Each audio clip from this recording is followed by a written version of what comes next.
Hi, everyone. Welcome to Inbound Sales Day. Our guest today is Matt Cameron. You probably know Matt. He's the founder of the Frontline Sales Management Bootcamp, which trains Silicon Valley sales leaders, people who are at venture-backed companies, how to sell. And he's here to give us some guidance, tips, and wisdom on selling in a high-tech world. Matt, welcome. Hi, Dan. Great to be with you. So let's talk technology. You have spent a lot of time. You worked at Yammer. You were a sales executive at Salesforce. You run this boot camp in the white-hot center of the technology world. What's the role of technology now in sales and for sales reps? Well, it's evolving, and I think that it's evolving in some positive and some negative ways. So I think I should start with a positive.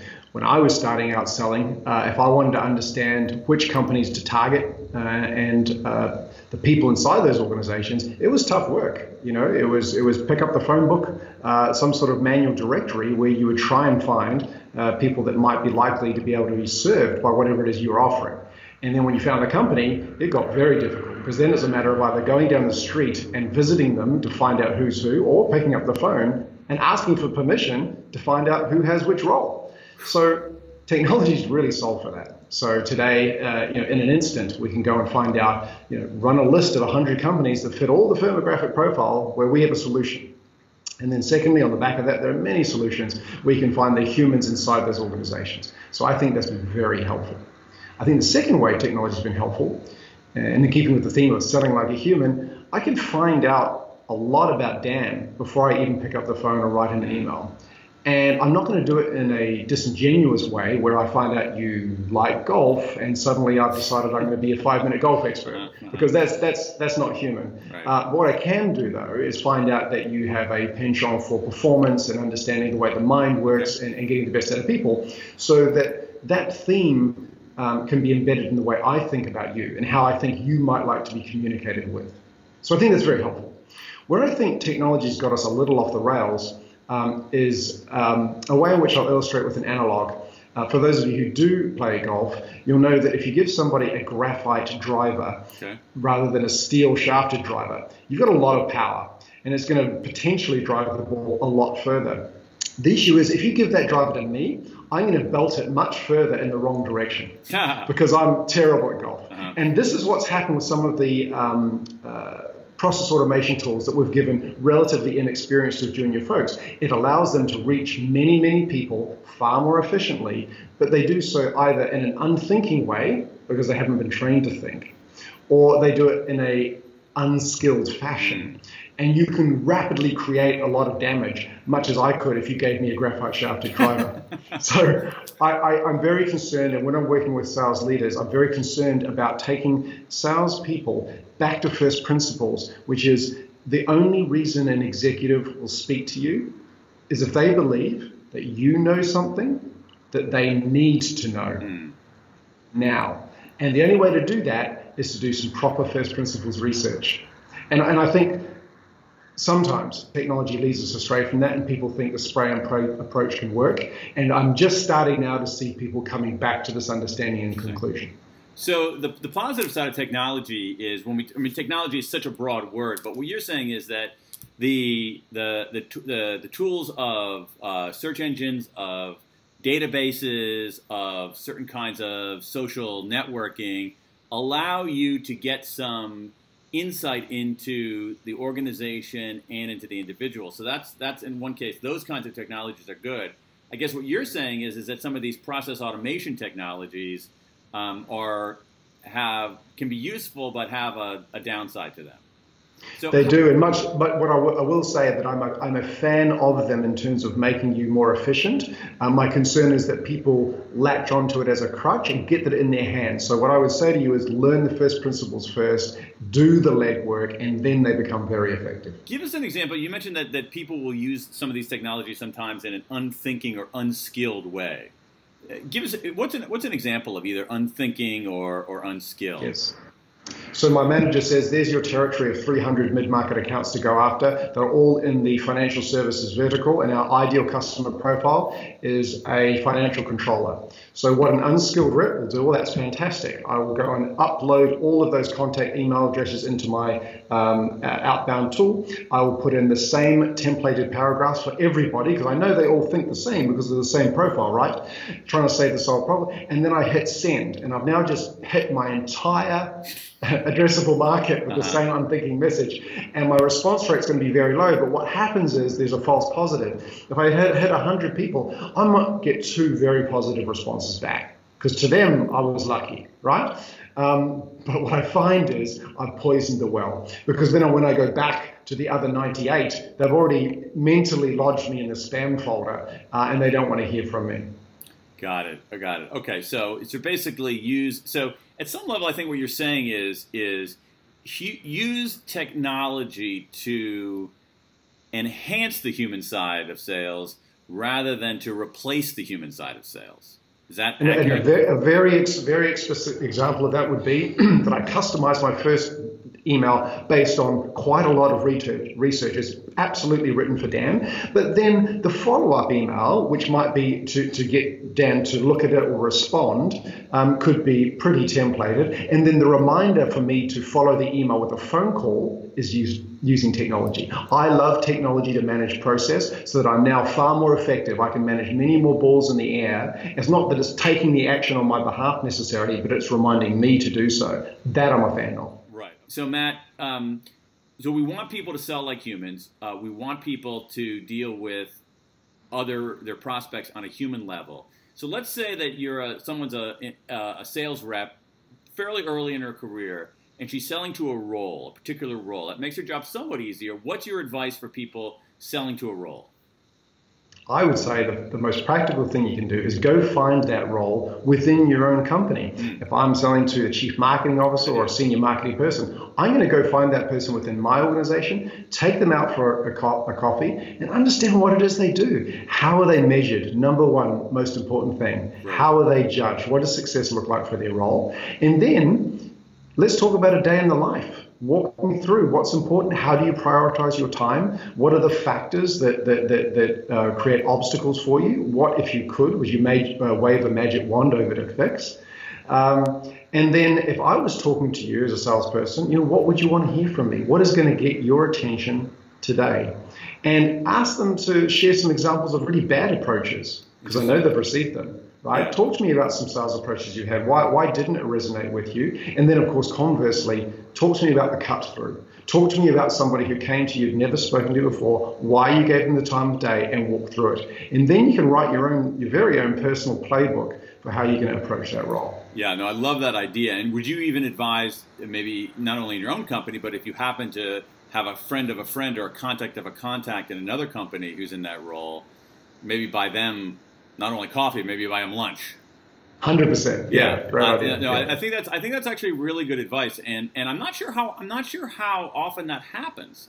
And especially if you take somebody internally, it's very easy to execute, and it seems like it seems like really practical advice for someone who's young. And I wonder, are sales leaders encouraging their people to do this?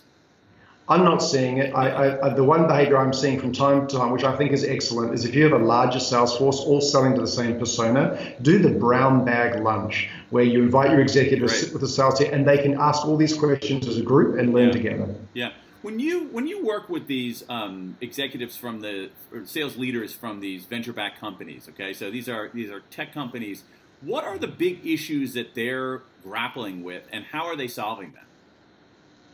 They're struggling. Their biggest problem right now, perhaps it's perennial, is hiring. Is recruiting people that are going to ramp to success quickly and are going to hit their numbers. The number one reason that we've found that sales leaders fail is because they miss their hiring plan. They don't hire quickly enough is usually the problem, but also they don't hire well enough. Okay, so this is a huge issue. So that leads to the obvious question, which is, are there? And I'm sure you do this in the boot camp, but what are some ways to hire better? Are there particular hiring techniques that you use? Is there a particular set of experiences or personal qualities or skills that you're looking for? Yeah, absolutely. And I think these are fairly commonly held beliefs, but at the end of the day, it is work ethic. We need to know that they're going to be working hard. It's coachability. Can they learn? Because these are dynamic times as always. Are they curious? Critical for a salesperson. So those are the top three for me. And then, of course, you're looking for a history of success or attainment on top of that. Other than that, so let's break that down. So if you're interviewing, because the work ethic, coachability, and curiosity, those are in some ways the qualities of the person, and the history is really the evidence of what the person has done in the past. So let's separate those. How do you probe for that history? How do you really get an accurate account of that? Because everyone's going to say that they're awesome. So if you're a hirer, how do you separate out the bogus claims about history versus from the real claims about history? You've nailed it in one. I want to emphasize the point. Don't ask them what they would do or how they do it. Ask them what they have done, and then trust but verify. Okay. So what that means is we use the behavioral interviewing technique, of which there is quite a lot of literature on the internet. Yeah. And what we teach sales managers to do are the specific probing questions and layered questions you use to find out what they've done. And a specific example would be, we want to find reps that have experience selling to the same size of company or same vertical industry as we have today in a similar velocity. So I'm not going to hire a person who's doing 1 week sales cycles to go and sell 9-month multi-million-dollar deals. Right. So what I'll be asking about is, tell me about the size you're after. Okay, can you give me some specific examples of opportunities you prosecuted, and have them walk you through the exact detail of how it went. And they'll usually start with something vague, which was, oh, it was a big company in the Southwest, and then, we sold to the CFO, and I back them up. Okay, cool. What was the name of the company? Okay. Well, it was AT&T. And which division? And you said the CFO. What was her name? Right? And I get the specifics. Now, why am I doing this? A, because I want to see the look in their eyes to see if they understand something. But B, I'm now creating a list of verifiable facts that I can use for my reference checking. I read an interesting article the other day that I completely disagree with by someone who's fairly well respected in the sales community, who said, don't waste your time doing reference checks at the end, because you might be able to do it earlier after the first screening interview. Don't let them in the office. Do the first screen and the first phone interview, and then reference check, and then you can bring them in. And I think it's wrong on 2 counts. One, because I don't know what to reference check yet. Right. I don't know what I'm verifying. I don't know what I perceive their weaknesses or strengths to be or anything like that. And the second thing is, in thinking about solid candidates, you're not the only person I'm speaking to. I'm speaking to 3 or 4 or 5 potential, and I can't give up my references to everybody. Right? So that's my perspective. So the key is create a list of verifiable facts and go test for it. Mm-hmm. And so behavioral interviewing is about understanding with specificity what happened, and then in the reference check we make sure it happened. And here's a little pro tip I'll give you: is if in reference checking I'm given a colleague or a former manager, which you provide to me, I ask that person, so who else worked with someone? You're right. So I get a non-provided reference as well. Right. So that's excellent kind of investigative reporting on the part of the hirer. And I wonder whether the reason bad hires get through is that we think that we can hire someone who's pretty good and put him into our system and everything will work out well. And so we don't do enough work on the front end, and we get the wrong people in, which is extraordinarily costly. I mean, exactly. What about, do you ask people the question, because in sales, about dealing with adversity or failures or things like that, or are people too rehearsed to give an answer to that these days? No, I think tenacity or persistence or grit, as people talk about, is an extremely important quality. So actually, I do have a standard question in there, which is talking about walking you through a time of uncertainty or change where things didn't go the way you wanted and what you did about it. And then they'll give me one example, but then I'll say, is this a thing for you? Can you give me some other examples? I'm trying to figure out whether they've had one difficult project, but if they can talk to me about how they had to self-fund their college education and the things they did, et cetera, I really like people who face significant uphill battles to achieve the outcomes they wanted, particularly long-term objectives. Yeah, it's interesting. And I actually think that the way to frame that question, which is what you're doing, is walk me through is very telling because it takes away the abstraction. And it also basically is in some ways a test of their selling capabilities anyway, because selling is walk me through why I should buy from you rather than buy nothing. And you can tell, I think, in many cases, the kind of the truth and authenticity from the details. You also mentioned these qualities, which I think are quite fascinating. It's a great collection of qualities. You mentioned work ethic, coachability, and curiosity. Do you see certain backgrounds, whether it's backgrounds in what people are interested in or what they studied in university or what their hobbies are or anything like that, that gives you a clue, hey, wait a second, this person might have hit the work ethic, coachability, curiosity trifecta? Yeah, if I had to pick one, it would be an individual athlete. Interesting.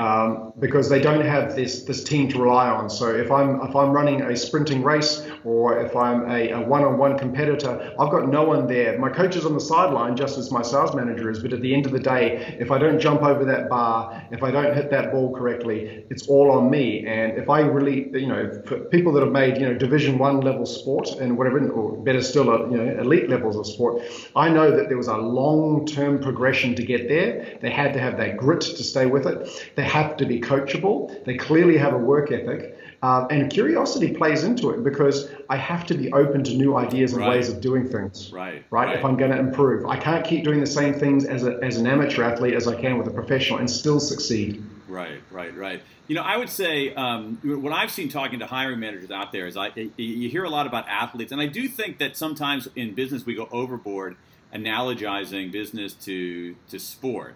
I think we sometimes do, but what I have seen over and over again is it's not only is that athletes often make good hires for a whole host of reasons. Number one, and I'm saying this as a non-athlete. This is not a self-affirmation. In fact, it's actually a diss to my whole ability skill set. That athletes do a few things. Number one, they show up. Okay, because if you're an athlete, you have to practice and practice and practice and practice. As you say, to be an athlete, coachability, I think, is a great way to put it. You have to be able to open yourself up to doing something better under the tutelage of someone who is a greater expert than you. What I like about athletes also, I think athletes deal with adversity because only one person gets to win the race. And, if you're playing basketball, you're going to miss a lot of shots, and you have to be able to deal with that. And the other thing, though, I like about athletes is that athletes, they have an intuitive understanding that this is for team athletes, that their performance affects other people's performance, and other people's performance affects theirs. And that's a very hard thing to teach, I've found. And so I see that and I hear from hiring managers, not only in sales, but throughout.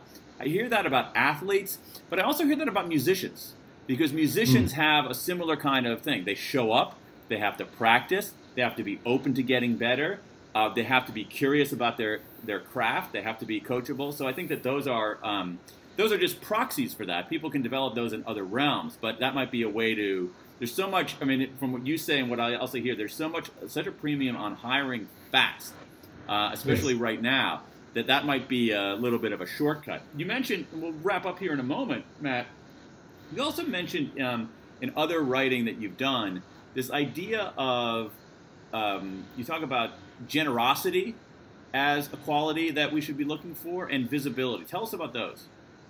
Yeah, I think about that from a career development standpoint and also a team dynamic standpoint. So the people that are going to be successful, even in small teams, but certainly in larger teams where it's easy to get lost in the crowd, need to be generous with their knowledge and time. So people that I've seen rise through the ranks very quickly are the folks that share their email templates, talk about a technique they use. They give the slide deck that they created that worked very well, and they will be giving of their time. They'll mentor other people on the side. They'll never say no to a request for a coffee meeting. And you can get that lone wolf, very successful salesperson, and there's absolutely nothing wrong with that. But I guess the writing and the thinking around it is if you want to ascend an organization and create broader leveraged contribution, then generosity has to be at top of mind for you, and people need to know that you're doing it. So in a non self-aggrandizing way, people need to be aware of the fact that you are actually a leader in the organization and are there to help the broader team. Great, great. So this is so I think in general, let me just try to put this all into one big wrap here, and I'll have you give us the final word on technology. But in terms of hiring, what you're saying is you really gotta. I mean, I think what you've done more broadly is you've made a great case for just research and due diligence and effort on the front end.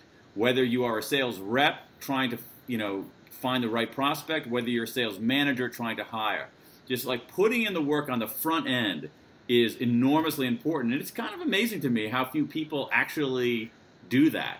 I guess because it's hard and doesn't have an immediate payoff, so you have to delay the gratification.